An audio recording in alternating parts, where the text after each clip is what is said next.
కొత్తగూడెం సింగరేణిలో ఎన్నికల ప్రచారం నిర్వహించారు మంత్రి పొంగులేటి శ్రీనివాసరెడ్డి. 2017లో సింగరేణి ఎన్నికల్లో కేసీఆర్ మాటలు నమ్మి మోసపోయామన్నారు. సింగరేణి ఏరియాలోని 12 అసెంబ్లీ స్థానాల్లో 11 మంది కాంగ్రెస్ అభ్యర్థులను ప్రజలు గెలిపించారన్నారు. సింగరేణి కార్మిక సంఘం ఎన్నికల్లో కాంగ్రెస్ అనుబంధ సంస్థ ఐఎన్టీయూసీని గెలిపించాలని కోరారు మంత్రి పొంగులేటి శ్రీనివాసరెడ్డి.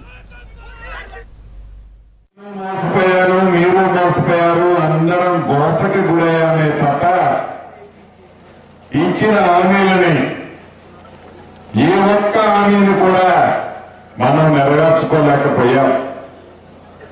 దురదృష్టం. కనీసం కార్మికుల పక్షాన మిమ్మల్ని అంటే ఎలా కలవనీరు. ఆనాడు నేను పార్లమెంటు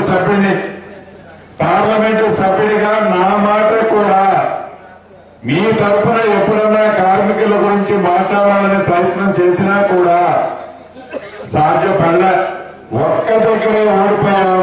11 స్థానాలు కాంగ్రెస్ పార్టీ అభ్యర్థులు సింగరేణి కార్మిక సోదరులు కృషితో పట్టుదలతో కనీ విని అంత మెజార్టీతో సింగరేణి కార్మికుల దయతో కాంగ్రెస్ పార్టీ ఎమ్మెల్యేలు గెలిచారు.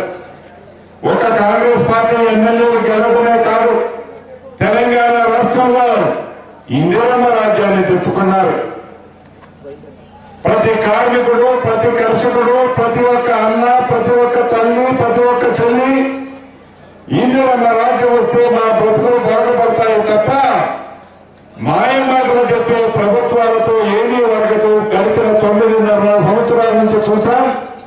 మాయమాటలకే లోనయ్యాము తప్ప అనుకున్నది సాధించుకోలేదు అని తెలంగాణ రాష్ట్ర ప్రజలు ఇందిరమ్మ రాజ్యాన్ని తెచ్చుకున్నారు.